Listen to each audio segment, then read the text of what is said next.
Hello everyone, welcome back to the channel. I hope you all are doing good. ये video उन लोगों के लिए है जो अभी रिसेंटली कनाडा आए हैं या फिर आने वाले हैं। तो इस वीडियो में मैं अपना होम टूर दिखाऊंगा और साथ में आपको ये बताऊंगा कि जब आप पहली बार कनाडा में घर लोगे रेंट के लिए तो आपको किन किन चीज़ों का ध्यान रखना है। तो उस पर्सपेक्टिव से हम आपको ये पूरा होम टूर दिखाएंगे। तो घर लेने से पहले सबसे पहली चीज़ जो आपको चेक करनी है वो है आसपास की लोकेलिटी।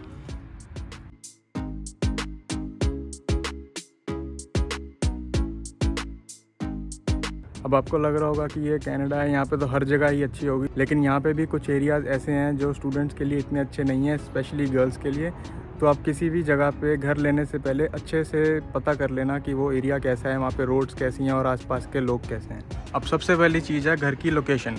तो मेरा घर आप यहाँ से देखोगे, अगर मैं इधर से सीधा जाऊँगा तो ये सबसे क्लोजेस्ट टूरिस्ट स्पॉट जो है रिवर साइड, उसके सबसे पास में है।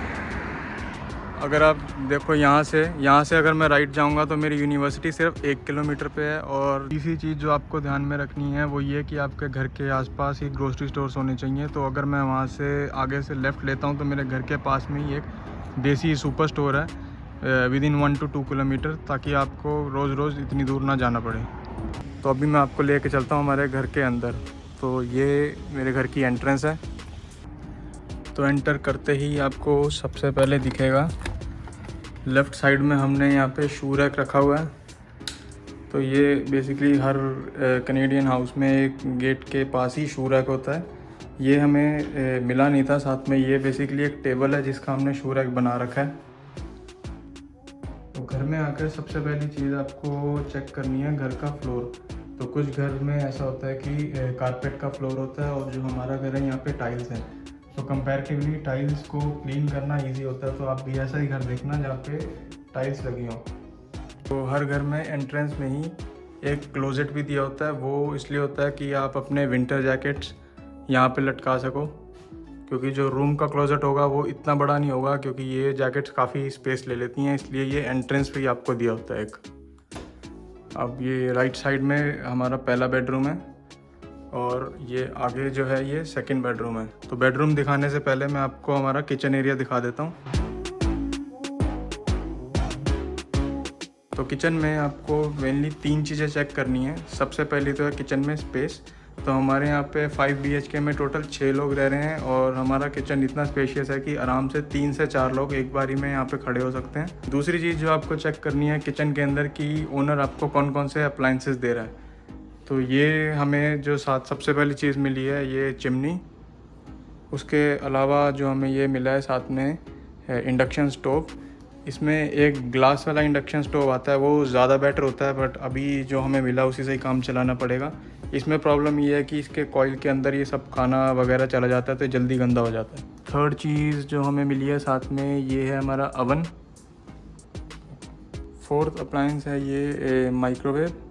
तो ये माइक्रोवेव जो हमने घर लिया था उस टाइम नहीं मिला था। जो माइक्रोवेव उस टाइम पड़ा था वो ख़राब था, तो हमने ओनर से कह के इसको चेंज करवा लिया था। उसके अलावा हमें साथ में यहाँ पे 2 फ्रिज दे रखे हैं। ये एक बड़ा फ्रिज है, ये उससे थोड़ा सा कंपैरेटिवली छोटा है। थर्ड चीज़ जो आपको चेक करनी है किचन में कि आप सभी ड्रॉर खोल के एक बार वहाँ चेक कर लेना कि अंदर की कंडीशन कैसी है, क्योंकि हमने जो इससे पहले घर लिया था वो एक बेसमेंट थी और उसमें हमें बाद में पता लगा था कि वहाँ पे काफ़ी सारे कॉकरोचेस थे। तो अल्टीमेटली हमें वो घर छोड़ना पड़ा और फॉर्चुनेटली हमें जो हमने रेंट दिया था वो भी वापस आ गया है। तो आप ये घर लेने से पहले, कोई भी घर लेने से पहले ये चीज़ अच्छे से चेक कर लेना।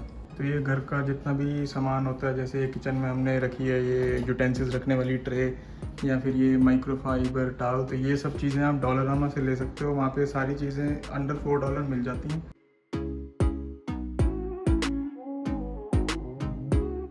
तो अब आपको मैं लेके चलता हूँ अपने रूम के अंदर।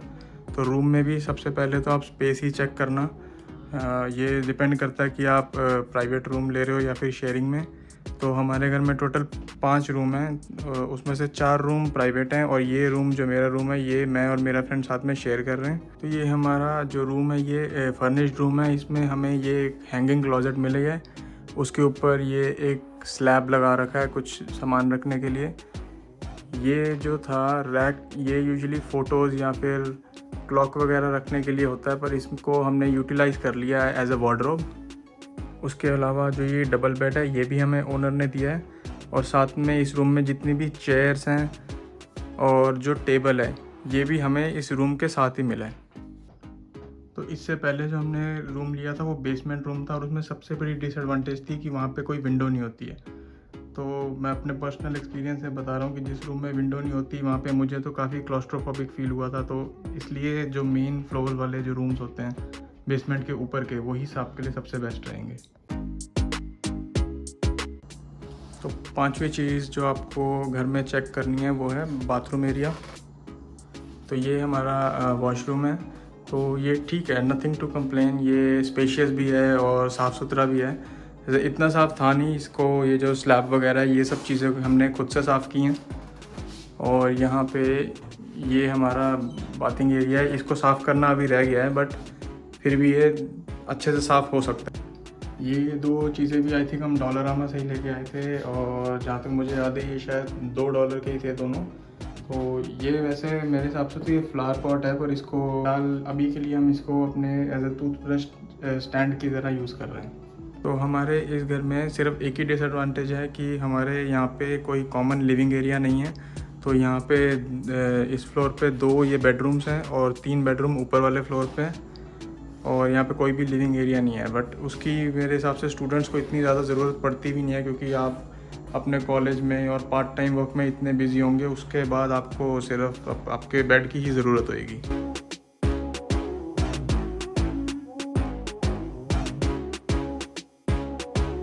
तो ये हमारा बेसमेंट एरिया है जहाँ पे लॉन्ड्री रखी हुई है, और साथ में ये जितने भी हीटिंग वगैरह के सिस्टम्स हैं ये भी यहाँ पे इंस्टॉल्ड हैं।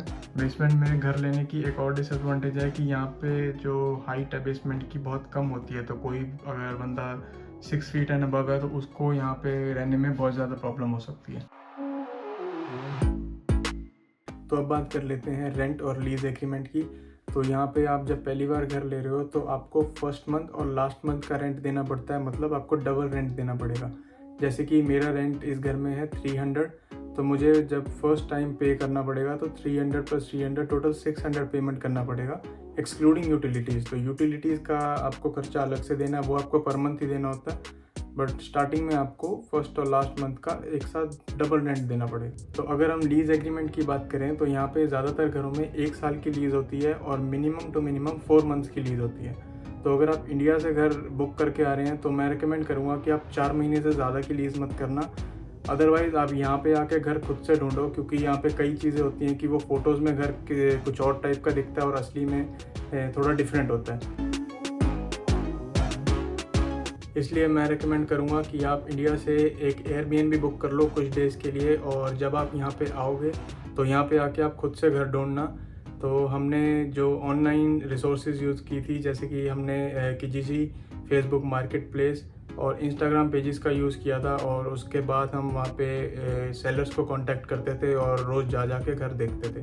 तो जो लोग विंडसर आ रहे हैं उनको मैं बता सकता हूँ कि यहाँ पे एक इंस्टाग्राम पेज है विंडसरपुर, वहाँ पे लोग रोज़ कोई ना कोई पोस्ट डालते हैं घर के लिए, तो आप उसको भी चेक कर सकते हो।